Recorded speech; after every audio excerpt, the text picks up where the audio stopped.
The sound of shattering glass pierces the air.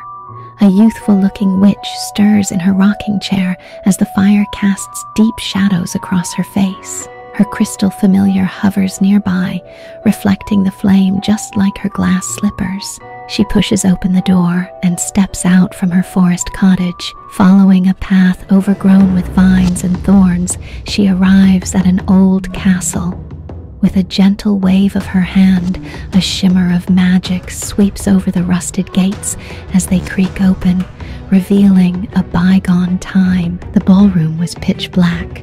Ash and debris littered the once magnificent halls, telling a tale of ruin and decay. Scattered across the floor were piles of crystal fragments, jarring and oddly out of place. Once, they were the most illustrious nobles in the country, now just rubbish. That's father, always threatening to throw me out on the streets. And my stepmother, whose favorite pastime was bullying the weak. And my dear stepsisters, I can still see their faces, screaming for the witch to be executed. ... Selena strolled along, nonchalantly naming each pile of crystals that she had created. She continued until she reached the foot of the throne, where the only discernible crystal statue stood, a handsome face twisted with fear, forever frozen in time.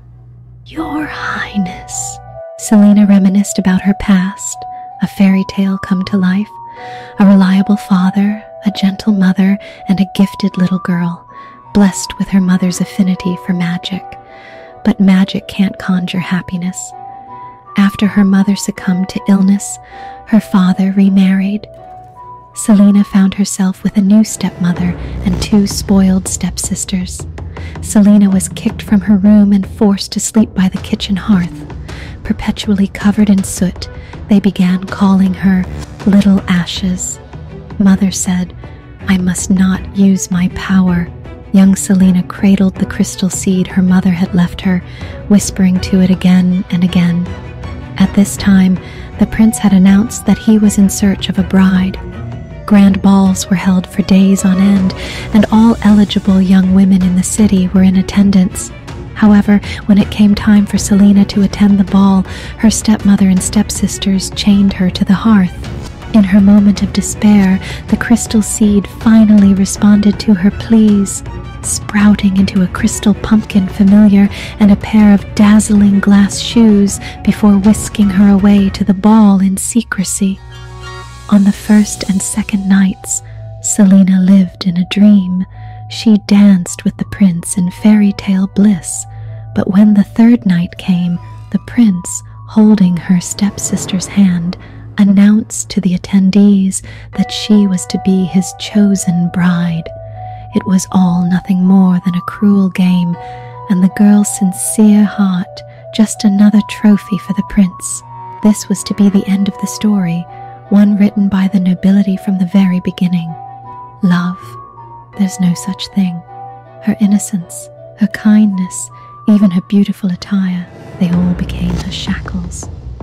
As the taunts and jeers surrounded her, Selena sank into the mire. Then something dark flowed out from her heart and took the shape of a witch. "Then let me take over." The visage of the witch stood beside the crumpled girl as flames raged all around her. Selena slowly ascended the stairs as her magic surged wildly, spreading from her feet until it enveloped her completely. She was now the Witch of Cinder. And in that moment, all the despair, weakness, and helplessness that had once defined the girl was burned away. Her magic extended to every corner of the room, corrupting and twisting everything around her. With a simple raise of her hand, flames engulfed the entire castle. The nobles fled in panic, only to be turned into crystal statues. What sight it was to behold! Their fearful gazes, their twisted faces. Screams, cries, wails, curses, the witch reveled in it all. Her carriage transformed back into her familiar and cackled grimly at her side.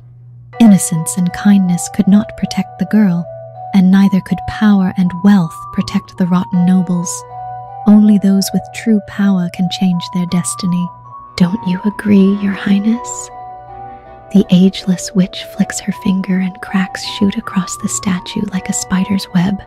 Shattered fragments hit the floor as a golden wind sweeps through the castle, turning the remnants of the past into swirls of ash.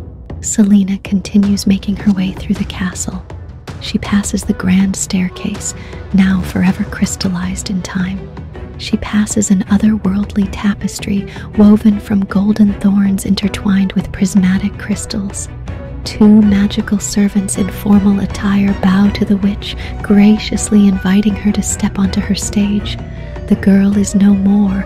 Long live the witch.